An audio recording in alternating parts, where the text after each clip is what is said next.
Oke, selamat pagi. Bertemu kembali dengan Ibu Dia Romsasi dalam pelajaran ekonomi kelas 12. Kita masih belajar mengenai kertas kerja.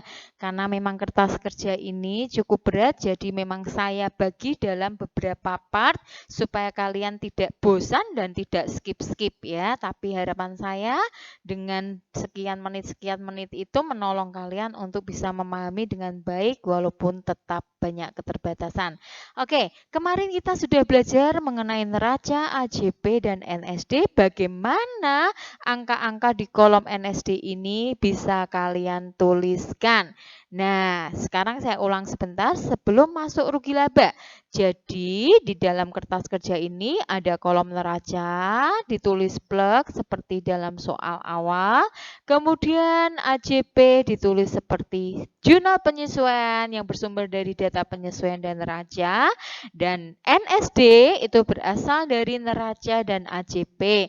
Jikalau angka dalam neraca itu tidak mengalami penyesuaian, maka langsung dituliskan, hanya perlu diperhatikan debit dan kreditnya. Sedangkan ketika tiap rekening atau perkiraan itu mengalami perubahan atau penyesuaian, berarti perlu kita kurangkan atau tambahkan tergantung kepada debit dan kreditnya. Dan prinsipnya adalah ketika debit ketemu debit maka ditambah. Ketika debit ketemu kredit itu dikurangkan, kredit ketemu kredit ditambahkan, dan ketika kredit ketemu debit itu dikurangkan, dan perhatikan harus terletak di sebelah mana. Nah, sekarang masuk pada rugi laba. Sebenarnya di bab yang lalu kalian sudah belajar mengenai rugi laba, yaitu laporan yang berisi akun nominal yang terdiri dari pendapatan dan beban yang menggambarkan operasional perusahaan itu memperoleh laba atau rugi. Nanti kalian bisa baca sendiri di sana ya teorinya. Tetapi Budiah akan mengajarkan bagaimana memasukkan akun nominal yang terdiri dari pendapatan dan beban tadi ke dalam rugi laba. Nah, sekarang kita tinggal lihat. Ini pertama, dua kolom ini saya hide. Kenapa? Karena sudah tidak terlalu berfungsi. Justru yang berfungsi adalah NSD karena ini jumlah akhir yang sudah benar dari neraca dan data penyesuaiannya. Nah, sekarang karena di sini tadi rugi laba isinya pendapatan dan beban atau akun nominal, ya, sekarang perhatikan kita hanya cukup melihat pendapatan dan beban saja. Berarti ini kan kita melihat di sini, ya kan? Oke, ini berarti semua tinggal masuk di kolom rugi laba, hanya perhatikan debit dan kreditnya. Misalnya pendapatan di sini ya, tadi kan di sebelah kredit, maka di sini pendapatan masuk di kredit 16.255. Lalu di sini beban gaji karyawan di debit, langsung masuk debit. Beban advertensi ya 450 debit masuk debit, 250 untuk beban transportasi debit, beban makan dan minum 625 debit, beban listrik, air dan telepon debit, kemudian beban bunga 320 debit, tinggal dimasukkan. Oke, seperti ini ya, selesai semuanya. Nah, kalau sudah selesai, totalnya ini tadi tidak usah dihiraukan. Kemudian di sini yang tambahan tadi, beban penyesuaian ini yang terkait beban dan pendapatan semuanya dimasukkan juga. Beban sewa kantor ya, 750 debit. Beban perlengkapan ya, debit juga 500. Beban penyusutan debit 750 masukkan. Nah, akumulasi ini tidak. Mengapa? Nanti ini karena terkait dengan berkurangnya penyesuaian, ini nanti masuk di neraca. Oke, ini saya beri tanda dulu. Ya, berarti di sini 0, ini juga kreditnya 0 ya. Oke, kemudian di sini yang berikutnya ada terkait dengan beban penyusutan. Sebelah debit 200, maka masuk debit 200. Akumulasi tidak juga, karena tadi ini sudah saya terangkan, sama di atas.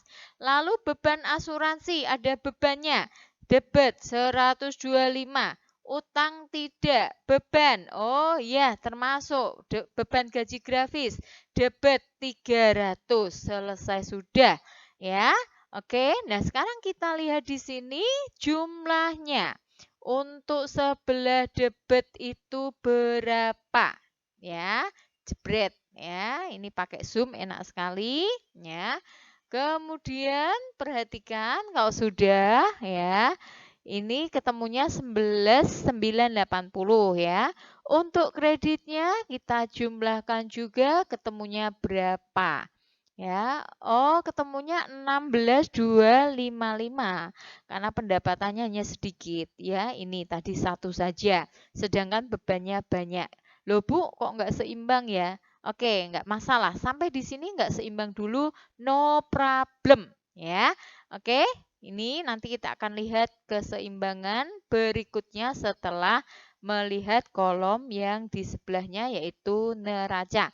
Nah, saya akhiri videonya cukup sekian. Ini saya beri judul videonya adalah memasukkan rugi laba dari kolom boksit yang ada yaitu dari kolom NSD. Jadi ingat, hari ini kita hanya belajar mengenai kolom rugi laba dalam boksit yang masuk di dalam kertas kerja 10 kolom.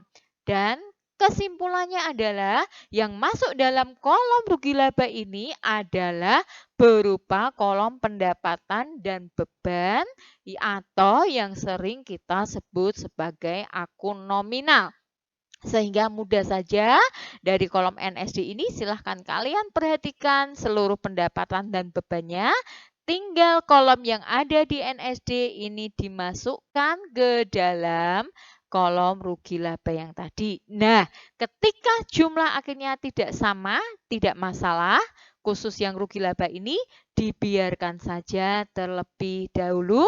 Kita akan tahu itu salah atau benar ketika nanti kita sudah menyelesaikan neracanya. Oke, terima kasih. Semoga video ini membantu. Dan jangan lupa sekali lagi rugi laba itu hanya terdiri dari akun pendapatan dan seluruh beban yang merupakan gambaran operasional perusahaan dalam satu periode. Dan pendapatan dan beban itu sendiri disebut sebagai akun nominal. Jangan lupa untuk teliti meletakkan angka-angka itu di sebelah debit ataupun kredit. Meskipun hanya dengan memindahkan angka-angka yang sudah kita hitung di dalam NSD atau neraca saldo disesuaikan. Oke, terima kasih. Sampai jumpa di video pembelajaran selanjutnya. Selamat belajar.